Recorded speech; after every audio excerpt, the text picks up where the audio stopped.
Yeah, so I'll ask a couple of questions, just kind of get things rolling, and then let's have some questions, okay?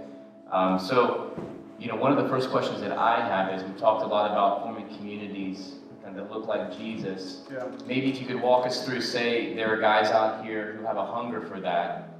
That they're in a church community. How do they begin to build within that community? So obviously we're not saying, hey, go out and start your own churches. We're saying begin to build up burning ones, in your community. So how would you begin to do that? If you're one guy out there, two guys out there, how would you begin to walk through that? Maybe tell how you guys did it. Yeah. I mean, I would say ultimately it begins with.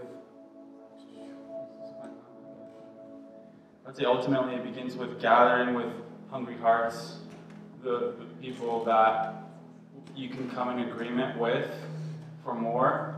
I know that with even some of what I know many have experienced here, when you get hungry and on fire, you're met with a lot of resistance, from the religious system, and it's important to not allow the religious system to extinguish the fire that God ignites, because that many times that fire it's the light that gives you vision. Okay, this I want more. It empowers you to see something, but you don't really know how it's going to work out or what to do, and so it's important to get united with other burning hearts, other people that have the fire.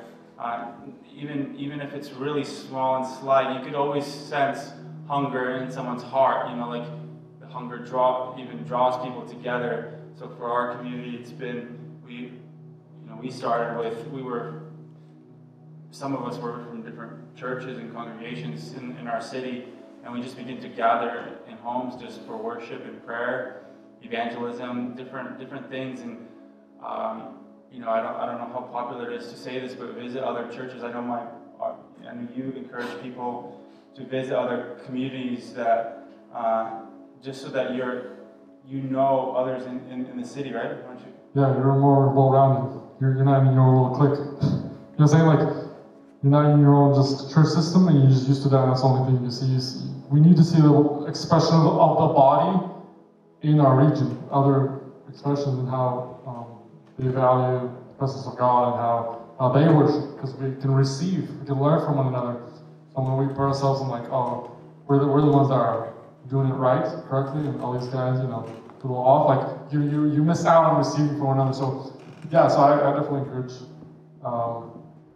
people that aren't going to go have friendships from people for that, have gatherings in other locations, but be committed to a few people that you are going to hang out more with and pray with. And so the one thing practically, in our church, it's more of a traditional setting in how we do it.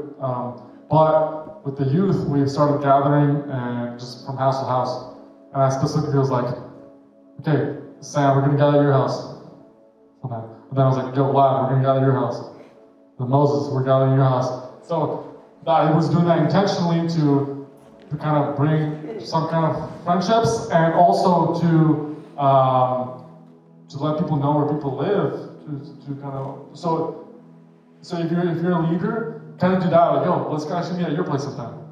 If it's always just at your house or something like that. Actually, if somebody that's coming, yo, why don't we meet up at your house? Next time we get together, and kind of encourage that, so that we would be more hospitable to one another. And I feel around the dinner table, that's friendships growing, around food and gathering together, and also just having those times of just prayer and seeking one another. And anyway, that's kind of we've tried to do it. We're just learning, just starting off. I would say simply, you affect change in many different ways. You can affect change with language, by the way you talk about certain things, but you can also affect change by lifestyle. And so what I would suggest is to just really start living the values that God has given to you in an intentional way. The values, because what's important is not the building or the house. right? You can have religion in both settings. You can have family in the house. You can also have family that gathers in buildings. But what's most important is to live the values that you know God has given to you. And then to begin to rally around others that maybe, because not at all times are you just going to have it really easy where everyone around you shares those values. That's actually part of the challenge. God has to use somebody.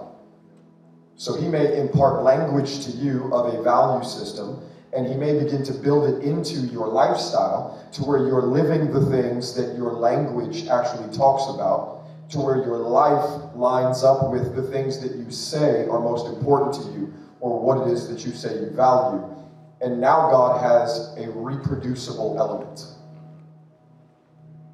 What I mean by that is he'll then use your life to provoke and influence other people's lives, to where maybe they don't share those same values, but when they live around you long enough, now they begin to be influenced or impacted by the way that you're living and the things that God has made important to you, and now you begin to rub off on other people as you're spending significant amounts of time with other people. So you can affect it, yes, by language, but we have to make sure that our life matches the things we talk about. Right? To where we're not just talking a big game about things that are important to us, or, things God has said to us, or things that we deem to be, the way that it's supposed to get lived out, because then there's contradiction and nobody's really going to be impacted, nor will they ever follow.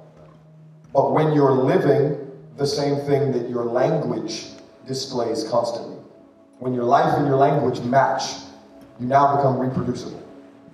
Right? And God can sow you into even the hardest of places. Right? And over time, begin to impact other people's lives by what he's really done in your life and the way that you're really going about living.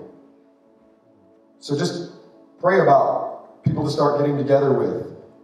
Pray about if there's people already in your life, people that you can just begin to gather around and maybe share your heart and the values you believe God has given you. And, try to rally through prayer like a commitment with others to live these values and just see what God does with that.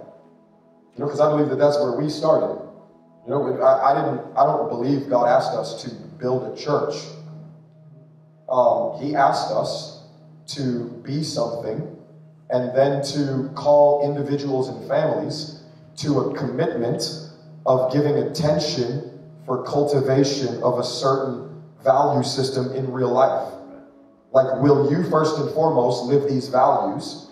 And then, if I put other individuals and families around your life, will you rally them to live these values in an intentional way?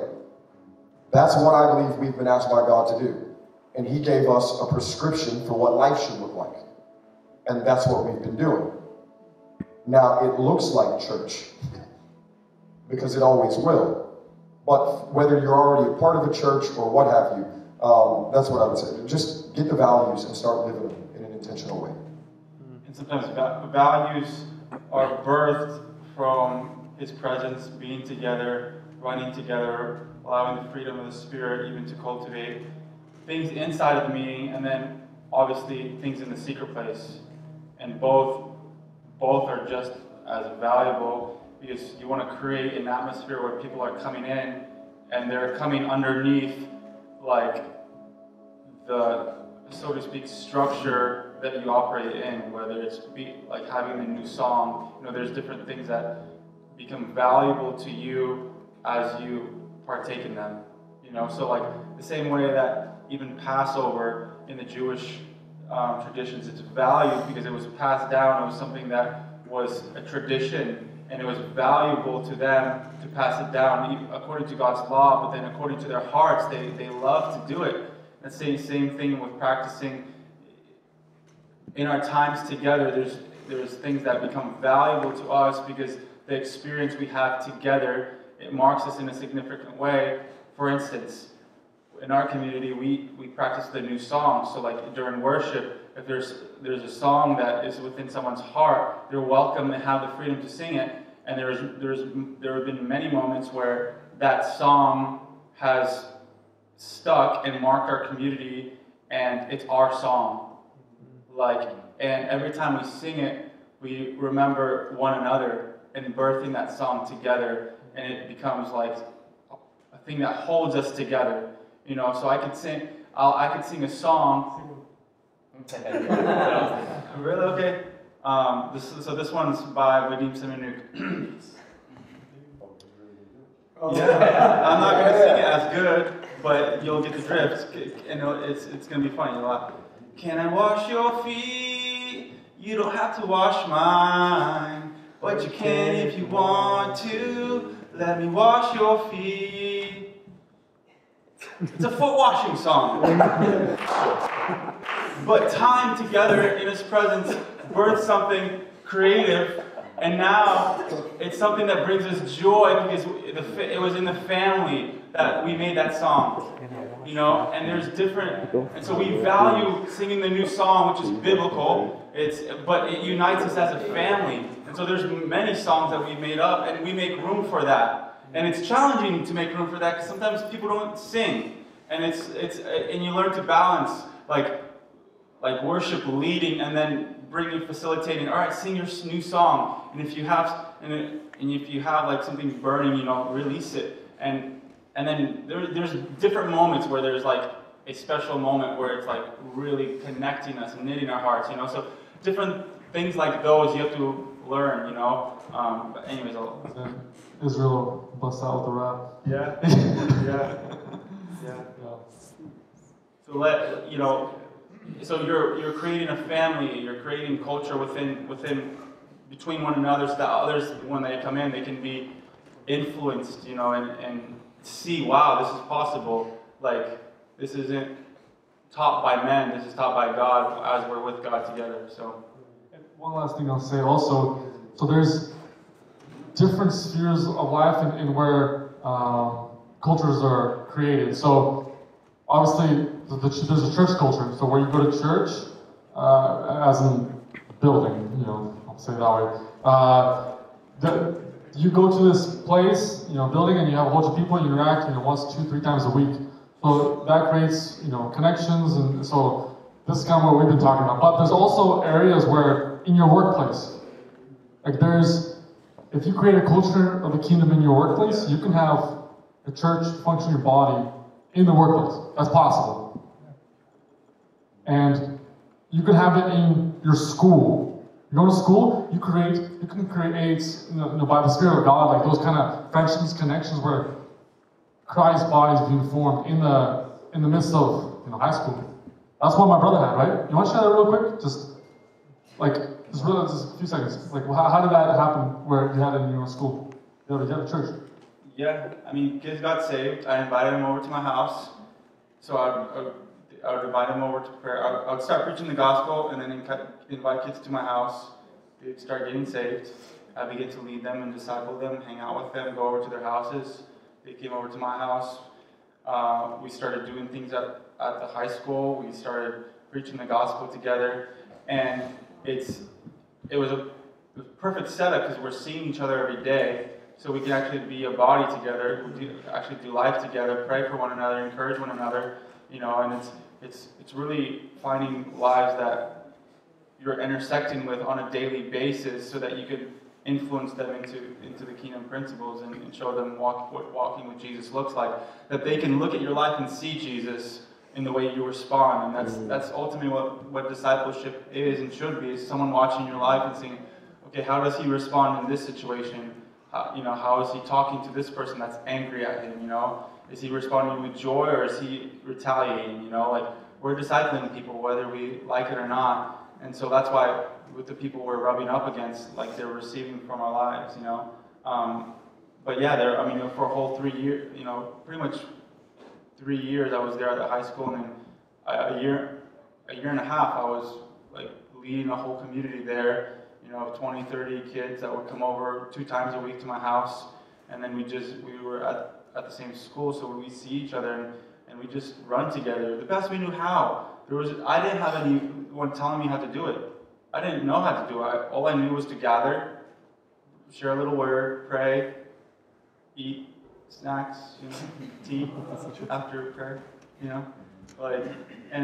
but opening the home is key. You know, and I think that for you guys to initiate opening your homes, you know, initiate, or whether it looks like getting together at a coffee shop, you know, initiate something within that you can begin to bring others in. And many of you guys here are, you know, hitting 20s, you know, find a 15-year-old, you know, find a few 15, 14-year-olds, you know, like, and invite them into your life, and or just intentionally begin to lead them, you know. I guess there's a 16-year-old here. But I'm just saying that, yeah. So I'll ask one more question, and then you guys will go. So say, you know, we got a lot of young guys here. In fact, it's mainly guys, which is kind of fun. In fact, I think it's only guys. So, which is very interesting. Oh, sorry, you're hiding. So, which is beautiful to see, because we need more men in the church, men who lead themselves and who lead others. But because of that, you know, when you're a young guy, there's a lot of pride, you know, that we have to begin to work out. So how do you walk out the tension between building a community and perhaps walking in greater giftings than perhaps other aspects of leadership around you? Maybe you're more anointed in different ways, you're more prophetic, whatever it is. How do you walk out the tension between being faithful to that, but also honoring the structure around you and beginning to develop character? Like, how did you guys walk that out? I mean, Mike, I'd love to hear what you have to say about that specifically, but everyone, it's open to everybody. But anybody else want to answer first? yeah, okay, yeah. Sure. Yeah. So one thing that really struck me, as a leader, if someone is intimidating you, it's because you didn't raise them up. So if you know what I'm saying, like if, you know, even as, you know, older generation, they look at the younger generation, they see the passion. The only reason why they're intimidated and it's not affecting them in a good way is because they're not the ones that raised them up. YouTube raised them up. You know what I'm saying? Like other just preachings, and that's not a positive thing. So the way, personally for myself, I've seen discipleship is, oh wow, like the only way I'm gonna raise up other disciples is if I'm a disciple. As in, like, I'm a disciple of Jesus. He's the pastor. I'm just a disciple. So I realize I'm a sheep. You know what I'm saying? And I see myself as I'm one of you guys. I'm not higher in position. Like, I'm just a sheep. And sheep sometimes make a mess. And then it has to be cleaned up, and the Lord comes in, you know? But yeah, it's just seeing just a perspective of, like, no, we have one pastor, one shepherd, and we're, you know, there's elders, there's sheep that are a little bigger, you know, a little more mature, and then we help each other out. But yeah. You know. But say there's a guy though. So say there's a 20-year-old guy here. Okay. Okay. Oh, no, I got you. Okay. That was good though. You know, to answer the question, I'll use the example of David's life. David was in a unique space, right? Powerfully anointed by God, incredible vision of what his future was supposed to look like. Now, we're not talking about ministry ambition. We're talking about God crashing into his life and painting a picture of what the future would look like by God's man, or the prophet, by Samuel. So David is then put into Saul's care, right? And it was by God's design, right? Like, you can't say, like, he was outside of obedience, he wasn't supposed to be there, right? Like, we can easily, like, manipulate the conversation and work our way out of places of testing and process, maybe because we don't like the dynamics of the way that God has designed our situation to be. Well, I don't like my leader, he doesn't get me, you know, he doesn't appreciate my gift, like, he doesn't value the anointing on my life. Like, I mean, David had all of these arguments, right? He's running for his life, and a matter of fact, his leader is trying to kill him, like throwing spears at him. He's a fugitive. But however, David understood the space that God put him in for a season, right? And that's what we have to understand as well. You know, I was in a place where I just had to say to myself, whatever sphere of influence I control, not controlling as if I'm like leveraging and authoritative, just meaning whatever space God has granted me authorization in this season, is the only thing that I am able to actually steward. Nothing else is inside of my control. Right? Like if I'm a part of a church, and in the season when I was with a pastor, all of this kinds of stuff, but you remember about David. David is with Saul, but yet they're singing songs about David because of how ferocious David was in battle, and because of how victorious it was, that David was able to be. And it's actually like provoking Saul to want to kill him more. Right? So David's he's in a unique setup, but he's there by God's design. Right? And the design of the season is causing David to have to learn certain things, be tested in certain ways, and all of that was under God's approval. I was in a place where I was with a pastor, and I just had to say to myself, like, I'm not leading the church. So ultimately, like in God's eyes, I'm not responsible for decisions at large that are being made. But I was the youth pastor. So I was responsible for what happened, let's say, from within the realm of youth and the influence I had there, and all of the decisions we made. And this is just to use, let's say, church life as an example. Obviously, it's much larger than that. But I just had to say to myself, like, I can't try to be accountable to things that God's not asked me to make decisions about. Right? I have to occupy the space that God has authorized me in, and just understand that my day will come one day. Because ultimately, it's not about you, and it's not about me. And you can try to shine out of your season and do things yourself. Right? But just like David had a moment that was coming futuristically, but he could have made it happen much sooner had he just given way to the frustration of the way God had set him up in a specific season. He had an opportunity to kill Saul. Everyone around him tried to encourage him to do it. This is your moment. God has set him up. God has given you the way for you to finally step into the things that God has said about you in the fullness of what he's put on your life. But David understood, no, you guys don't get it. I'm still being tested right now. Like even the encouragement of those around him to try to do something before God would do it for him was not enough for him. So ultimately, I may look at it from a different perspective. But I believe you never go wrong with yielding, with surrendering, right? With preferring another above yourself. It's when we feel like we have a point to prove, like we have a space to claim, right? Like when we want to establish ourselves, right? Like when we want to make a name for ourselves, these are the pathways that become very dangerous. Right? Acts 2:22, when Peter stands up to preach, he says, remember this Jesus, who God validated to you, or who God appointed to you through signs, wonders, and miracles. This man, Jesus. I just think, man, you're better allowing God to make your introduction than for you to force your way into a conversation because of things that you may know are validly on your life. But because we have the power to introduce ourselves, many times we forego God's introduction because we make our own. It's always better to wait for it. Obey to the degree that you can obey. Surrender in any way God is asking you to surrender. And let God do the rest.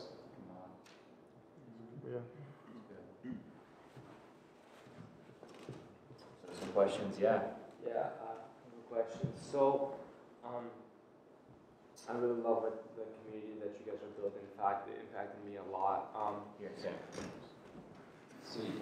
And my question was, we, with a couple of, me and Eli, we have this community. We started a community after we visited Daniel, and your advice was to gather around the hungry people and get them, and we did that, and it's been awesome.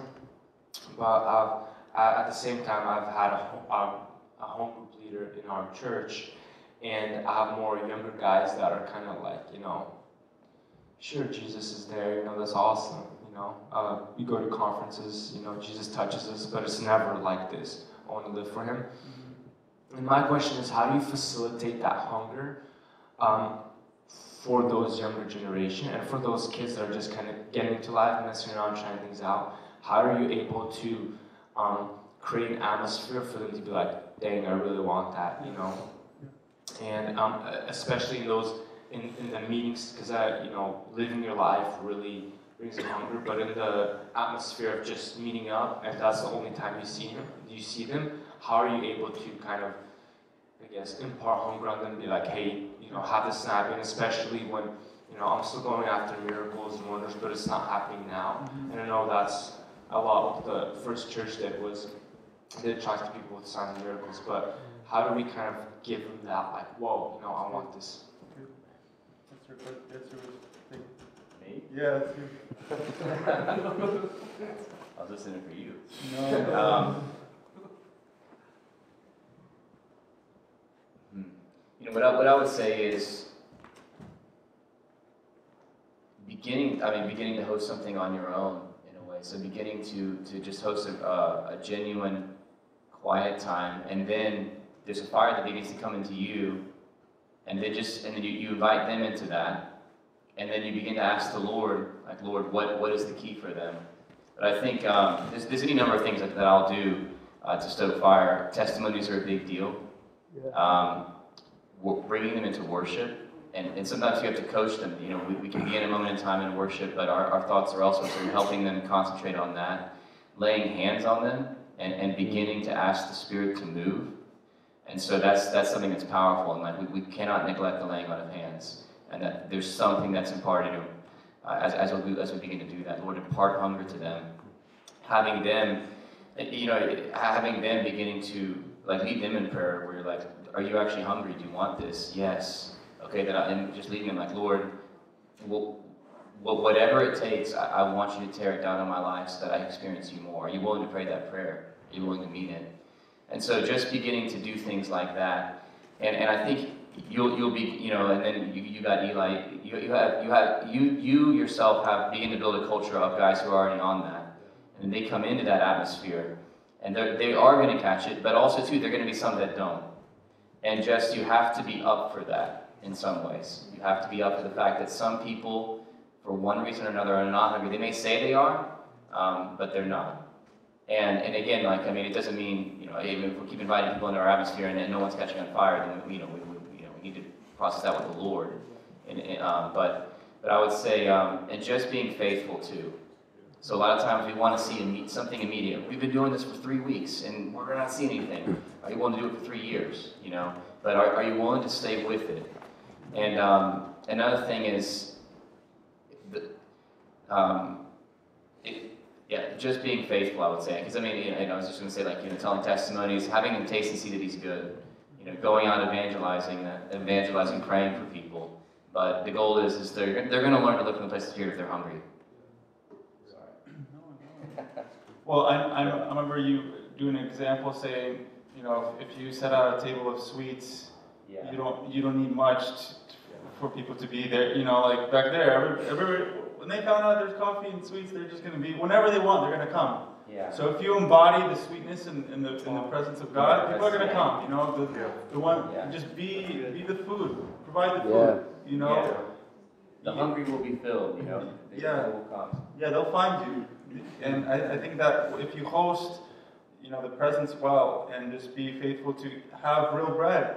Like if you're eating Jesus, if you're drinking His blood and eating His flesh, if you're partaking of the Word, you're beginning to embody something that people want to eat as well, We have to divorce ourselves from this need to see some specific manifestation in a moment in time. Okay, like where this McDonald's generation will try something for 5 minutes, and if we don't touch something, then we quit.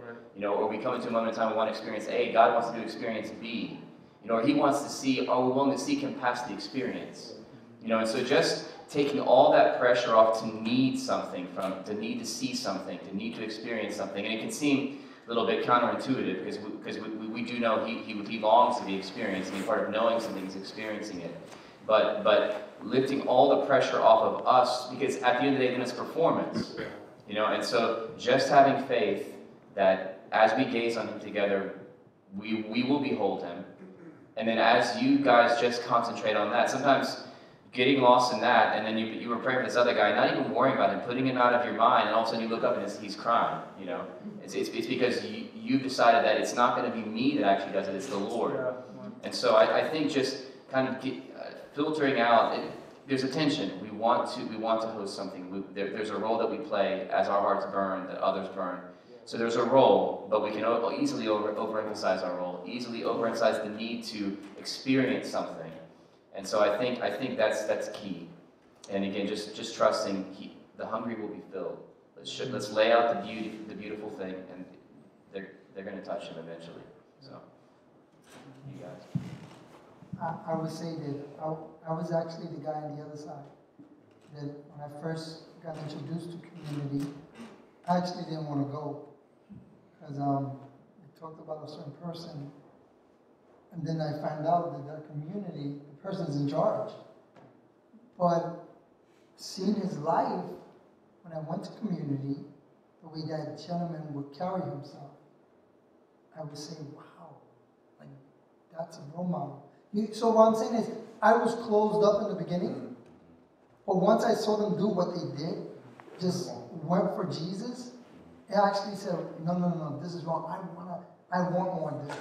So I kept on going, and then, linked up with Daniel, and just, what I'm trying to say is the Holy Spirit does the work. So, I mean, you guys just do your part, and I was the guy on the other side.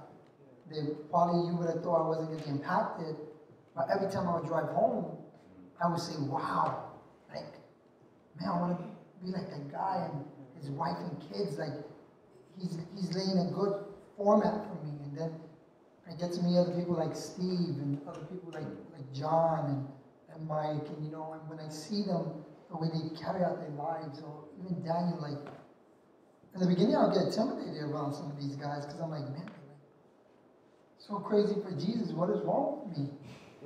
But after seeing them do it so long, it actually creates a fire within me. And they actually, that's where I see the verse, iron sharpens iron. They just sharpen me up. So don't get discouraged is what I'm trying to say. You never know what the Holy Spirit is doing. Yeah, I would say just sit up here. What would you say? As an encouragement to you, I don't, instead of necessarily pointing it at the strategies for the meeting, or even, as you mentioned, the signs and wonders, as you live your life with those people, God is actually going to do in them. It may not ever happen in a gathering. When you guys have your gathering, it may never happen. And even the signs and wonders not being what attracts them to you, but actually your life, the real way you live it. Yeah. The signs and wonders actually followed these people living out their values in Acts 2:42 through 46. So like what's already been touched on, they had a specific set of values, and they actually became the thing that they were talking about. And so then signs and wonders in the sense of all actually follow them. So instead of maybe trying to organize your meeting or gathering, not that there's anything wrong with strategizing and doing it with excellence, and by the Spirit, but just be comfortable living out your life the way that God's given you the blueprint to live it. And as you do, I believe you'll become the thing that people will find themselves being attracted to. And it's not even going to be about all of the supernatural things God's doing all the time. It might just be because you actually care about them. There's people that see blind eyes open, that see stadiums packed, but they don't care about them. So if you actually care about them and love them and want to do life with them, to me, I'm much more attracted to somebody who will actually care about me and invest into me than they can see a blind eye open at a crusade. That's not impressive to me. What's impressive to me is somebody's actually going to lay their life down to live it with me. When I'm willing to say, I want to live life with you, and they say, okay, I'll reciprocate that. So your desire to live your life among other people who are hungry, going back to the very first thing you said, I believe is what will lead you into the place of seeing true transformation in their lives. Yeah. Good question, yeah.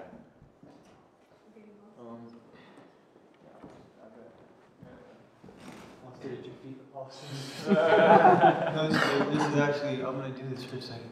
So, where does submission to authority come in to play when we start meeting in houses and gathering outside of the local church? You know what I'm saying? The building. Is there still importance in submission to authority? And what is submission to authority anyway? Sure. So first, I'll start this way. Because we've had bad experiences with, let's say, structures of authority, does not negate the fact that God's design includes legitimate authority. God's design is the church founded upon apostles and prophets. Right? Not necessarily because he values some more than others, it's just design. So there is legitimate or valid authority, even when gathering in a house. But it's not a top-down hierarchical structure, right? Which is king of the hill, right? You've got one man at the top who's dominating, right, everything that's happening underneath him. That's not the way God does it. In fact, Jesus says, "This is my body broken for you, my blood poured out for you." You know, Jesus takes the role of the servant and washes feet.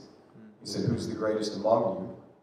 The one who's the least among you," right? He said, if you want to be greater than John, John being, in Jesus' own description, the greatest man born of a woman, right? He said, you want to be greater than John, find a way to go lower than John. You know, like, you want to know how to be great, find a way to go low. And the lower you can find a way to go, the more authority that God will grant to you. So there's ways to have legitimate authority that comes by the Spirit. And what I mean by that is, it's been given to you by God himself, right? The Roman centurion says to Jesus, "I recognize that you're a man who's under authority, because I'm a man that's under authority also." He said, "And when I tell this one to go, he goes, and when I tell this one to do, he does. And I see that you are also a man under authority." Right? So authority first comes from submission. Right? Like, you're not just granted power, you are empowered. Right? We don't walk in our own sense of power, we are empowered because the power comes from another. So authority comes from submission. So we first have to learn how to surrender to God before we can expect surrender out of anybody else.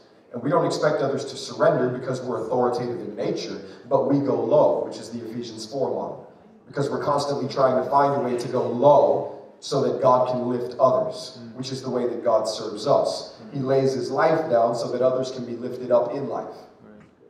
You know, like Jesus came to lay his life down to activate 12 guys, right? He created a space through surrender for others to feel empowered, right? This is the role of, like, let's say, biblical authority, if you would. It's even the language we have in Ephesians 4.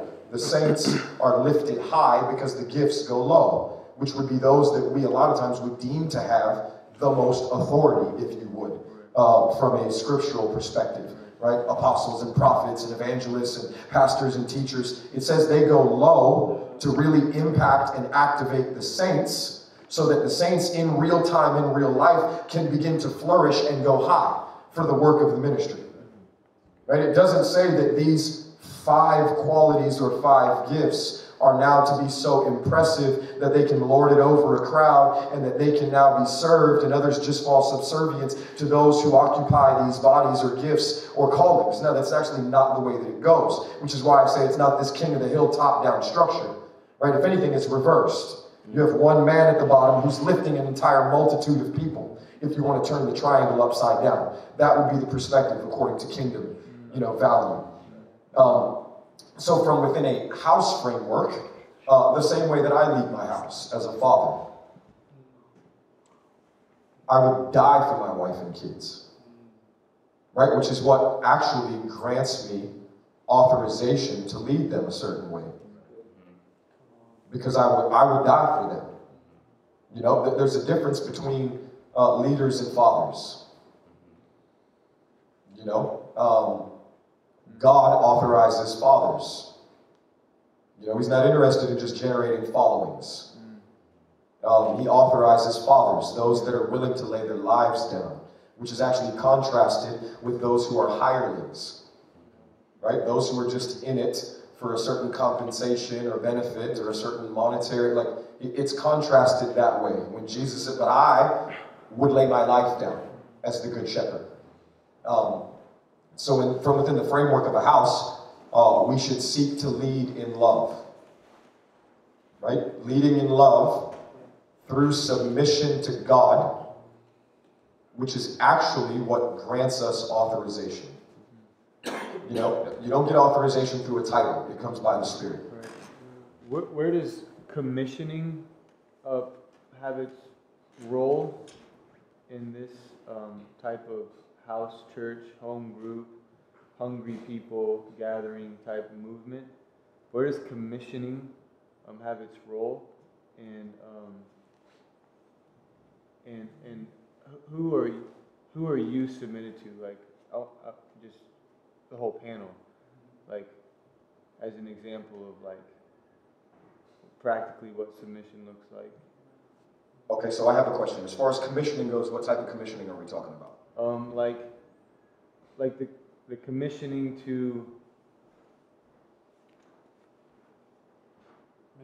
The only reason I ask is because there's a variety of commissioning events that happens throughout the book of Acts. Okay, so like the commissioning of like the blessing of people who are doing what you want to do, and they see the potential and they see that God's calling you to do that thing, and there's a commissioning, a release to do that, a blessing, you know, like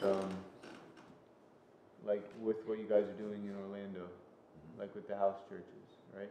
Like, are you commissioning leaders or fathers to start more house churches? Is there a type of a commissioning and a blessing that comes through the submission of authority or submission to authority? Does that make sense? Kinda? Not Yeah, really? no, yeah, it does. So for us, so I'll answer the question in like segments, let's say.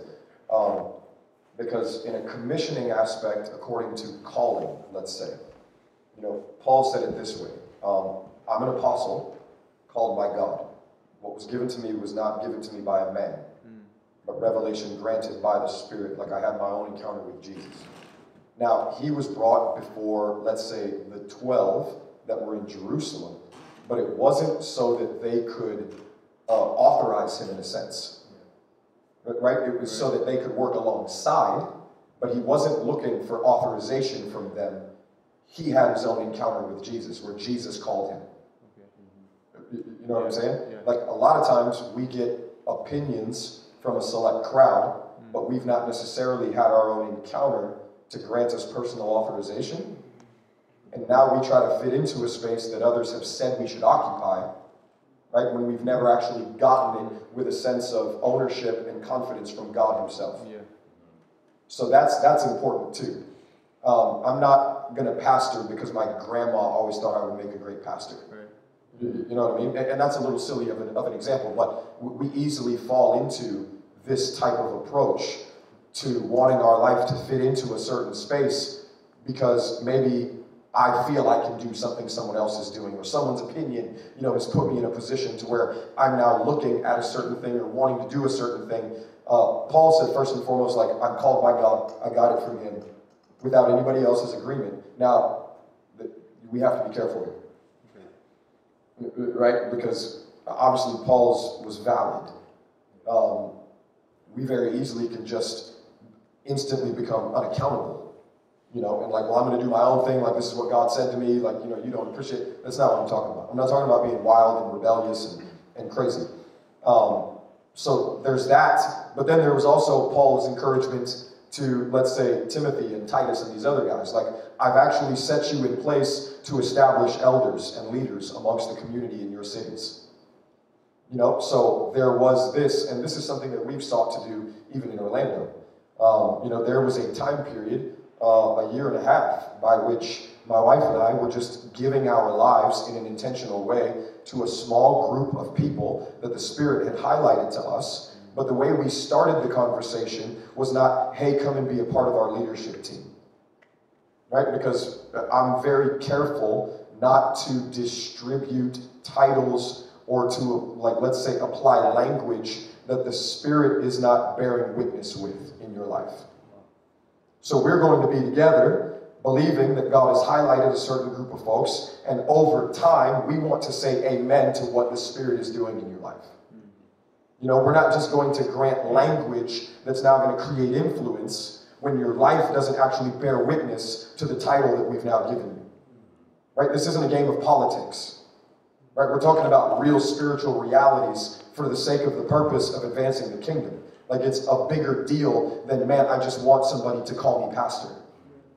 You know, because I know that if I have pastor on my business card or my Facebook page, that it's automatically going to warrant a certain amount of respect or a certain response from individuals that I interact with. That's actually not the way it goes, not from a kingdom orientation. From a kingdom orientation, we wait until the Spirit begins to highlight certain qualities or the embodying of like kingdom realities in your life, and then we, those of us that have spiritual perspective, right, eyes to see, ears to hear, we rally alongside and say amen to what God is already doing in your life. You know, like the beauty of Stephen, when Stephen arises, if you would, or becomes visible, according to like the story of Acts, is in Acts 7, Stephen would have been one of the gentlemen, which we know Stephen, right? He's out, it says God's using him with great power. He's debating. He's got all types of miracles on his life. They can't refute the wisdom that he has by the Spirit. And he ends up getting stoned to death because he won't, you know, consider self-preservation something more glorious than, you know, really giving it all for Jesus in a moment. Stephen would have been one of the individuals to get saved on the day of Pentecost. So Stephen gets saved on the day of Pentecost. We now have, right, Acts 2 to Acts 7, which some believe is anywhere between 8 to 10 years. So that's 10 years, if we use the longest version of that, before we hear about Stephen at all again. Right? We do know that he was one of the 7 that they laid hands on to serve in the food pantry. But the next time we hear of him, he's out in the streets, miracles, power, wisdom by the Spirit that can't be refuted. And at that time, the church in Jerusalem is believed to be about 20,000 people. You have a corporate witness of people that rally alongside of Stephen to say, hey, listen, you didn't just grow and go and try to do this on your own. Like, no, we recognize you because we've lived among you. We know what it is that God has done in your life, and we say amen to that. You know, this is the way that we want it to be. We want to provide a space and time for people to grow up into what it is God is doing in their life and then say amen to it. And not simply just grant them license because of language, right, to create a sense of prominence or influence that has not been given over to them by the Spirit. Good. And it's challenging because it's a lot easier just to get hired on somewhere. You know, it's a lot easier just to get a group of people to say, hey, listen, this is what you are, and now because you're prophet so-and-so, right, like you're all of a sudden going to get all of this respect because you introduce yourself as prophet so-and-so. I don't really care what you introduce yourself as. I'm looking for who the Spirit introduces you as. Yeah. Right, because we can say things about our own self that the Spirit is not saying amen to. But we want the Spirit to say amen to our life. And for those of us that are seeking to lead, this is what makes it difficult. Difficult in the sense of you just can't apply worldly wisdom to it. You just can't simply try to gather those who have the most charisma or likability or who seem to be gifted the most or seem to be able to generate a following. Like, God does not care about any of these things as being an ultimate. Right? His instructions to Timothy in 1 Timothy 3 was not, hey, find the guy that preaches the best.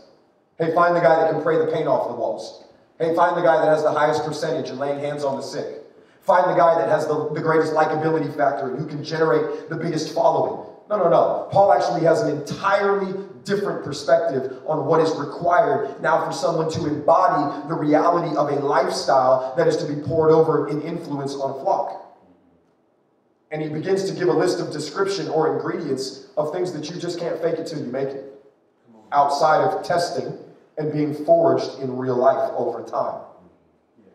Time is the greatest revealer of all things. He says, well, they've got to have a great reputation with outsiders. He said he's got to be a husband of but one wife, and his kids just can't be unruly. They must obey him. right? Like, he can't have an anger problem. He can't be a man who's self-willed.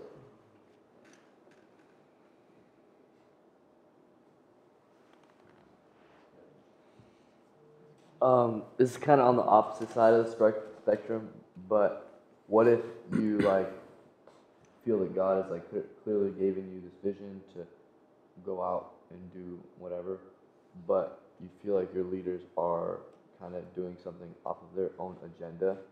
They kind of want you to, kind of want to hold you down, but you don't feel like it's matching up with what God's saying, and it's kind of like interfering. I kind of want to ask that question as well. No, bro, not answering that question. He was asking me though.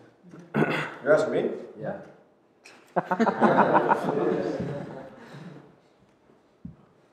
So there's a fine line here. I'm gonna try to tread it very carefully.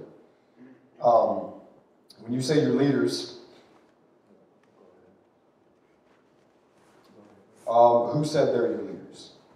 First and foremost, because prayerfully considering, we have to figure out where we're called to. This is important. Now, I understand that there's systems and structures and ways that men have sought to bring governance and control to people's lives by occupying certain titles. But again, a title does not grant you spiritual authority in my life, unless God has said so. Okay. And I'm not trying to be divisive, right? I'm trying to be clear and honest. A title does not grant you spiritual authority in my life. Because you're Pastor Jimmy Bobby, right, doesn't necessarily mean that you get to tell me everything that I should do in my life, unless I feel called to be underneath of your care and your leadership. Now we've got an entirely different conversation. But we can't get into this conversation until we identify, where am I called to be? Under whose care, under whose leadership, like Stephen was saying. Do I feel called to walk alongside of you for the sake of God's influence in and through your life, to and upon my life? If I do feel that, then okay, now we've got an entirely different way to pray through and try to navigate that conversation. But the first conversation is, who am I supposed to be with? Which is kind of important. Because most people never consider this type of stuff. They just go somewhere, they just do what they've always done, and they just fall into, let's say, the systematics of the way that things are designed. And yeah, they just do it that way. And again, I'm not trying to be divisive, but I am just trying to bring honest consideration to the fact that Jesus is the shepherd. And man has no right to circumvent Jesus' leadership in my life. Right? Ultimately, great leadership is leading people away from you under the care of Jesus. Like a mentor or a father figure in my life says, it takes a secure leader to lead people away from you and straight to Jesus. Right. Yeah. But many times, for the sake of insecurity, we create the segue, right? And we want people to do what we think they should do, and we use, let's say, the authority we believe Jesus has given us in order to do that in other people's lives, which is wrong. Jesus is the shepherd. And ultimately, we are accountable to Jesus. And we pray and hope to God that with great innocence and integrity, God would grant us leaders or fathers in our life who would help to facilitate Jesus' shepherding ultimately over our lives. Which, again, is pretty important. Which is why he says not many of you, James, should seek to be teachers and leaders, and because there's great accountability there. There's going to be a higher standard by where you are judged before God for the way that you helped to lead, right, other people's lives with the influence that God has granted you. So you first got to figure out where you're called to. But if you feel called to where you are, then you've got to contend in prayer. Because what's most important is our surrender or our submission to the authority of places we feel we're called, which in certain seasons means going without in order to contend in prayer, right, for a breakthrough in perspective for those that we believe God has given us to be under their care. What I mean by this is, let's say Samuel chapter 1, right? Hannah really wants this baby. She ends up going to the temple by herself. She's there worshiping and praying, so much so that Eli, who is overseeing the temple, thinks that she's drunk.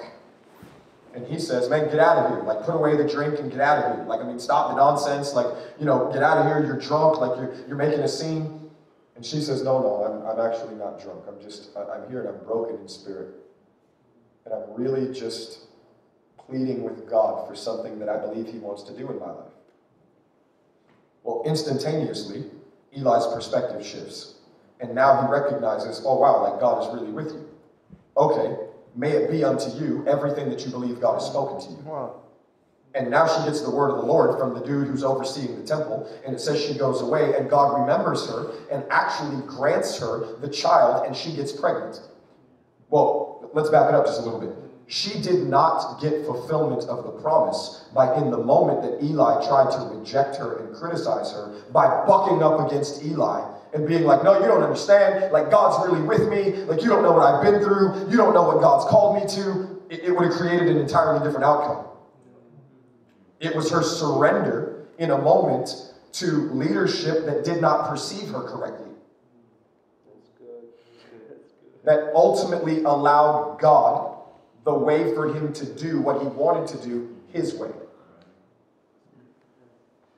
This makes things a little more challenging, I understand. But many times it's the way God does it. He shifts the perspective of those that are leading us that can't see us correctly by the way we surrender to them. In a moment when honestly we probably feel like we have no reason to. And God is then able to do, through the life of the one that did not want to do it for you at first, what it is that he promised you. I want to ask something real quick. There's a wonderful book by Gene Edwards. It's called The Tale of Three Kings. Have you ever heard of it? Yeah. Oh, dude. Like, so the major premise is you don't know if you're under a Saul leadership or a David leadership. In some way, in the aspect of, like, where you know, some people might have grown up in, like, you know, or let's say a really conservative church, and like, oh man, like, I really want to go after God, but I don't feel like my leader's really on the same page, or they're backing me, or they're kind of just doing their own agenda. You can't be the judge to say, oh, my pastor, my leader's off, or he's on. Like, you know what I'm saying? Like, if you judge that, you're becoming a Saul yourself. You're becoming an Absalom. You know, David had son, Absalom? You're becoming him. Instead of David still honoring Saul, even bad leadership that was above him. Saul was a leader over David, but he still honored him. He did not throw back the spear.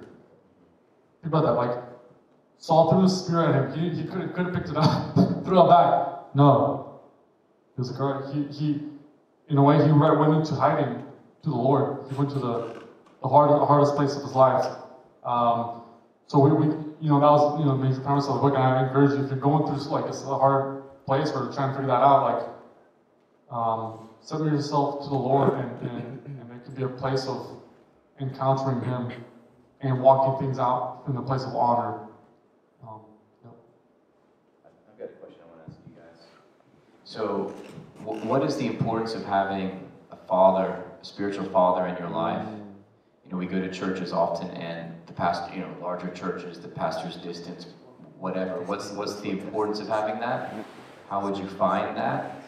And then, are spiritual brothers a substitute for that, having guys the same age? So kind of the whole role of kind of coming under fathership and then coming under accountability and actually people that know you. How would you, the importance of that, and then how do you walk into that? Because we just have a lot of guys here. Yeah. I know it's a common question. So, I think many of us long for a spiritual father, and I think that's in our DNA, how the Lord created us. It's spiritual family.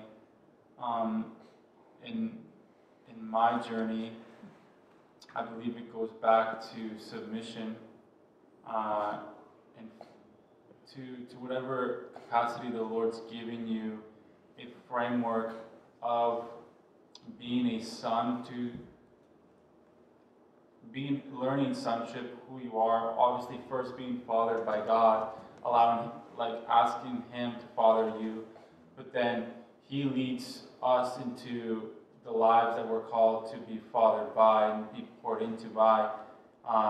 And in my journey, by the grace of God, there's in different seasons these men have come in to just oversee my life, pour into me and father me into truth and different things, And so, but I think that not being afraid, even when there are father figures that you see in your generation, in your church, or in the city, approaching them on a practical level, being like, hey, do you mind, meeting up with me once a week or every other week or whatever, however pace may look like. I think it's honoring, when you see a father, it's honoring them that allows their hearts to actually receive you as well. Because many times, with even spiritual leaders and fathers, they're busy. They have other sons as well. They have other tasks and assignments. But I really believe God's raising many more other fathers up in this time. And so if you identify one, honor them and present yourself. And if their heart is knit and if it's a fit from the Lord, their hearts will be open to you. That's just in my case.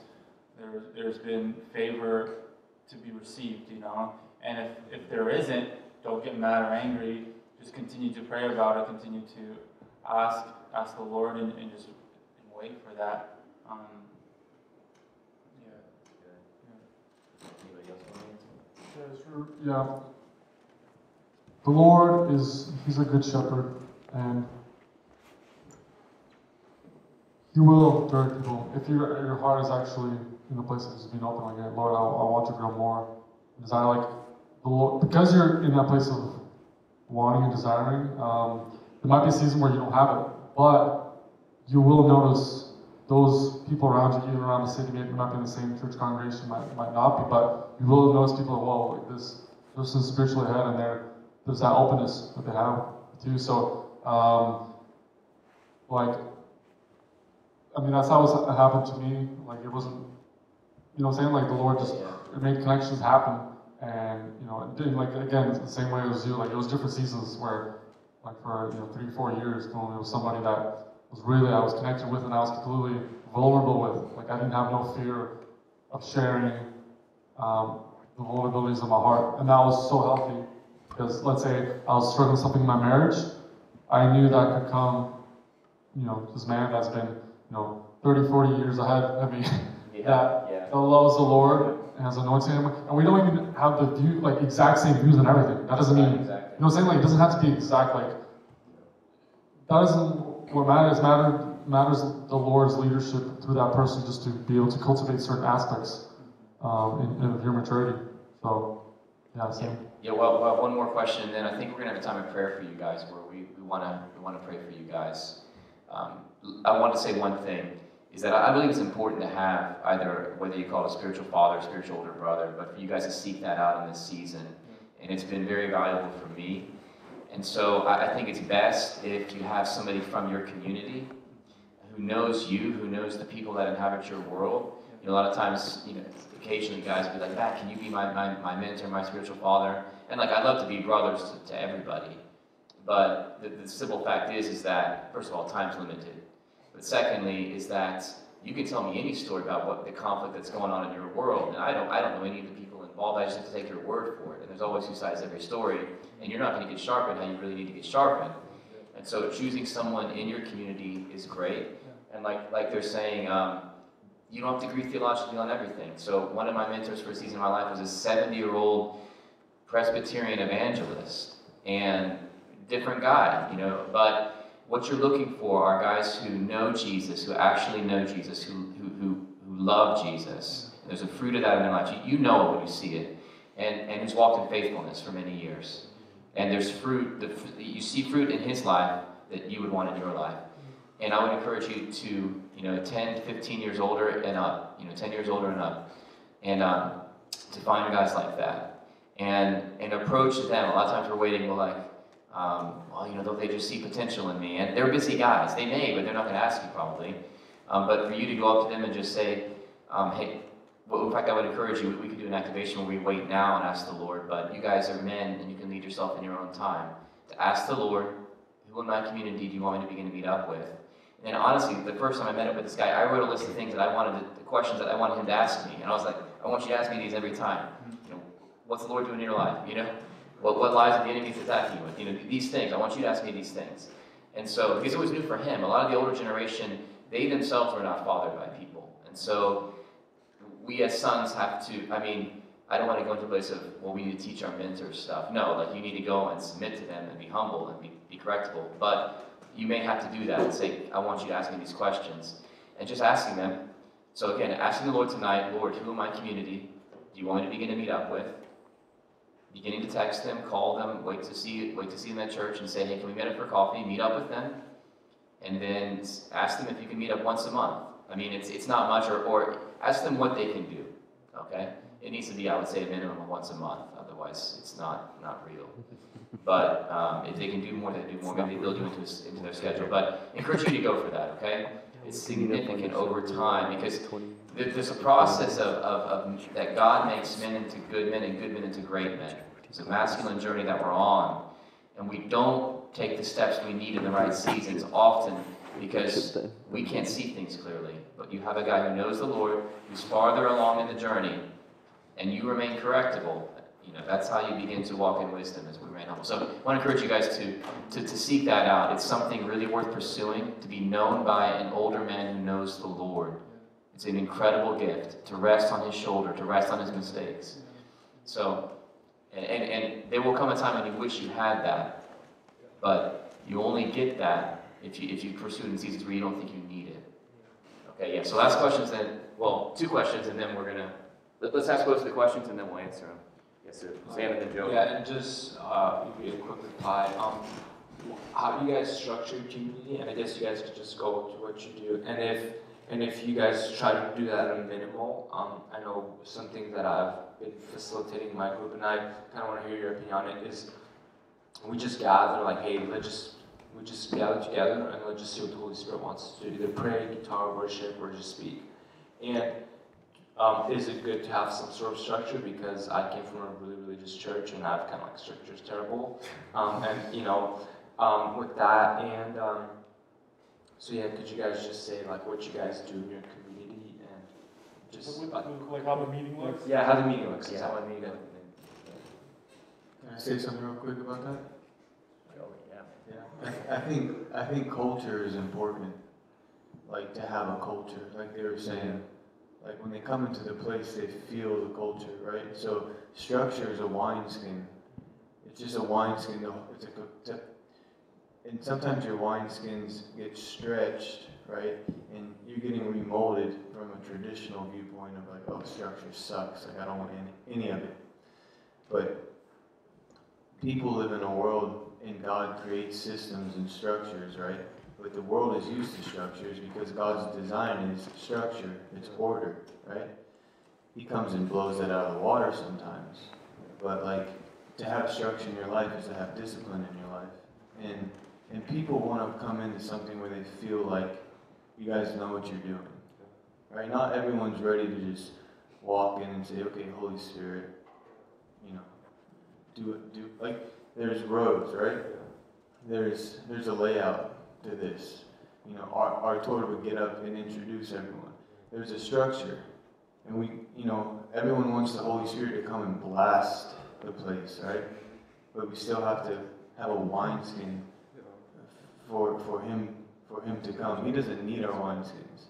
But there is an order. It kind of like leads people and it helps people, It helps guide people. And this is what we do, and they can count on this is what we're going to do every time we go to the house. So it's not like you're just kind of waiting around, you don't know what's happening next. People like to, go through, and then the Holy Spirit can come and adjust that through the night. Or but just for people to know.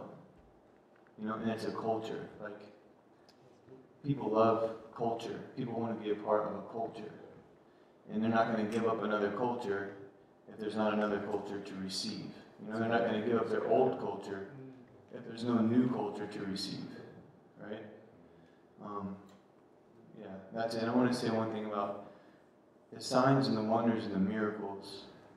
Dude, we're not doing that to get so other people would see us as validated by God. And be like, haha, look, God has his hand of approval on us. The signs and wonders or miracles are because we love people and because God loves people. Because if you start thinking that way, like, oh, watch this, I'm going to lay my hands on this person, they're going to get healed, and like God's totally for us. You can be operating just out of gifting. And like everyone's saying, it's not out of a place of love. And it's actually the wrong heart motive. And God will even heal people. When your heart is wrong, he'll heal people because his heart is right. Yeah. And you're still in the wrong though. You know? So, and then you're Yeah, I said it to you guys a little bit earlier, but I believe the structure should be as light as a feather. It should be there, but it should be, because if it's too heavy, people won't feel the freedom to be the body. But if it's there, but it's blowable and it's allowed, the Holy Spirit's allowed to breathe on it and just move it along, you know. So it's good to have structure. It's good to have like, okay, yeah, we're going to share testimonies right now. Let's do it, you know. And then, okay, let's go into prayer. Let's worship, you know. But then you want to create, especially in the house setting, like constantly, because that's the part, and that one of the greatest things is that we get to see one another operate in our function, you know, and that's what edifies the body, you know, when someone shares a word, when someone prophesies, when someone feels the freedom to pray, you know, to speak whatever's on their heart. But then there's also like the tension you walk between, where it's like there has to be an understanding we're in it together, and you can't dominate, you know, like you can't just be, and you create a culture where there's freedom, but there's that tension as well. It's like, don't just take over the meeting, you know what I mean? So, but yeah, structure is good because it gives people boundaries as well. So, you know. I just wanted to hop in there and say something. Come on, Yeah, no, I know, I appreciate that question, and I think it's very important to just realize how God seeks to build his body. I learned this obviously reading the scriptures, but a great model is what's going on in Orlando and Mike Dell's life. But ultimately, there's certain rhythms that God has prescribed for his body. Right, in Acts 2, you hear about the apostles' teaching, you hear about prayer, you hear about the breaking of bread and the Lord's table. Those are rhythms that God has prescribed so that his body could grow the way he wants it to. God doesn't just want us to socially gather and then just flow. It's like, okay, raise up a song, raise up. That's not in and of itself what forms God's people. When Paul's leaving the church in Acts 20, he says, I now commend you to the Lord, or to God, and the word of his grace, which is able to build you up. Not everything is able to build up. When God created the world, or the earth, it says he spoke the word. Does that make sense? Yeah. He spoke the word, the Spirit followed, because the word was the runway or the foundation for the Spirit to find operation in the thing that God was directing his attention to. So God's word, these rhythms that God prescribes, are what actually builds up the body. It's not just random gatherings with random events taking place. Yeah. There's very specific things that God believes in and God has prescribed and has modeled and patterned in his own life. You know, so that we too can begin to see and follow. You know, I mean, think about it. I'll say this last thing as well. Jesus is a living word. We know that, right? That's Revelation 19:12. He's the living word. He had to become flesh because there's something about us human beings that we need to see something to catch something, right? So Jesus is a living word. He manifests himself so we can see and learn. And this, I think, also touches a few other questions that we talked about. God will always put leaders in our lives because he's committed to building his church. What am I talking about? The fivefold are there to equip us for the work of ministry. If we're floating around and we're solo or we're private, we can call it a season sometimes in the wrong way when God has put people in front of us that we're unwilling to yield to. Does that make sense? God always prescribes or puts certain things within our reach because God is really committed to our growth.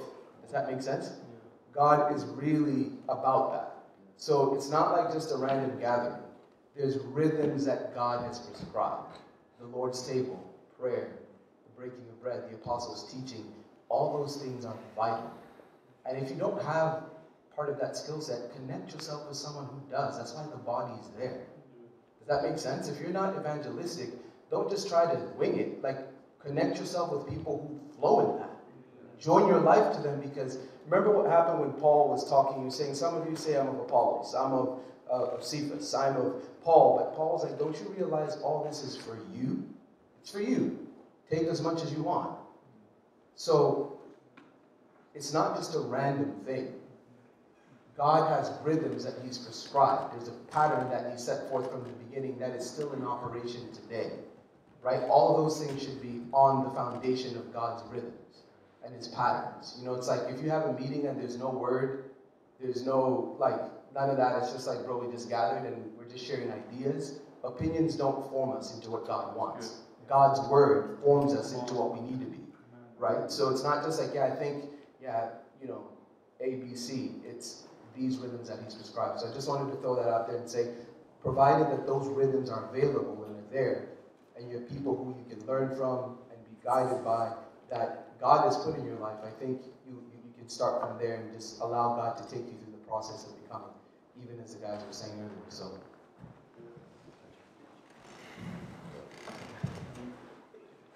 Anyone else have anything to close it off with? I just would like to say that the beautiful thing about community is everybody's different. When you grasp that, it makes it even more beautiful. Like, Mike is different from me, Steve is different from me. Like, we're totally different. Like, I work out more than him. But the whole point is like, when you learn to treasure that everybody's different. Like, it's not everybody the same, and exactly what makes us saying, we're a body. Like, he's the hand, I'm the leg. We can't function without each other. And you learn that, it becomes very beautiful. You know, because then you're not trying to, like Mike said earlier, you're not trying to strive for a position, or, you know, like, community is beautiful. Like, he's going to Russia, Mike would travel, or somebody else travel, and then we'll meet in the house, and we're just normal people, you know? So what I'm trying to say is, always treasure that the body, every person in that house is going to be different, and don't expect them to be exactly like you. And actually, them being different sometimes is how you receive your healing. Because you're like, oh wow, that's how I want to be, you know? Well, we're gonna kind of go into time of prayer, but we want to pray for those that specifically want to just step into a greater level in their community, whether it means leading or being a culture bearer or discipling a guy or two.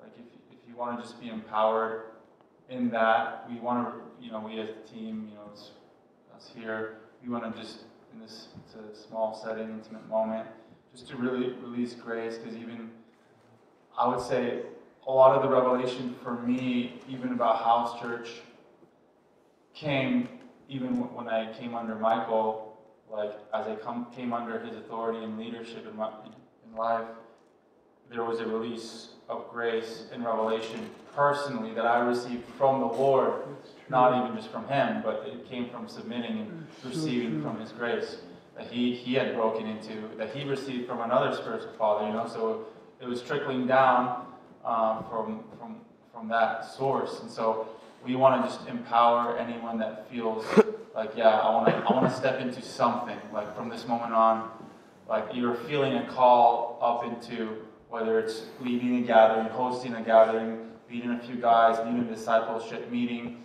discipling, even as simple as taking one guy once a week and pouring into them, like, because we're here as men, and we have a call to be fathers, each and every one of us, to be raised up in this generation, and and we're here for a specific reason. We believe in you guys and what God's doing in this city, and if you feel that call upward into maturity, into leadership, into wanting to be a faithful son in your house, we want to pray for you. So if that's you, you just want to receive prayer from the team here in this intimate moment, just come up and stand on the carpet, and we'll just do family style prayer over you guys, and just come up.